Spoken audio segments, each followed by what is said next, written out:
ambal dari kantor wali kota Sumawe coba bisa dimanfaatkan kegiatan. Selama bulan Ramadan, pemerintah Kota Lok Sumawe Provinsi Aceh menggencarkan gerakan tanam dengan menyasar rumah ibadah. Sejalan dengan kegiatan ini, Senin 18 Maret, pemerintah menyerahkan bantuan berbagai jenis pohon serta peralatan sholat di Masjid Baitul Khairat di Desa Ule Jalan, Kecamatan Banda Sakti, Kota Lok Sumawe.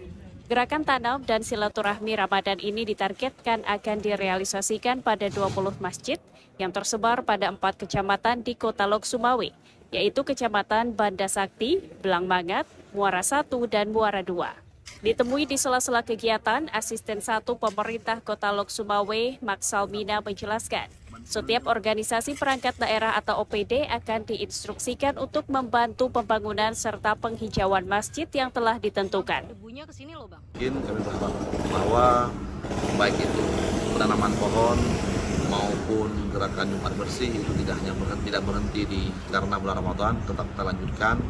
Dan untuk mewujudkan itu semua perlu peran dari seluruh warga Kota Lok Sumawe. Adanya kegiatan ini diharapkan dapat menjadi salah satu langkah untuk mewujudkan Kota Lok Sumawe yang hijau. Selain itu, kegiatan ini juga bisa menjadi contoh kepada masyarakat maupun instansi lainnya agar bergerak untuk melakukan aksi tanam yang dimulai dari lingkungan sekitar. Dari Kota Lok Sumawe, Provinsi Aceh, Trifani, Kantor Berita Antara mewartakan.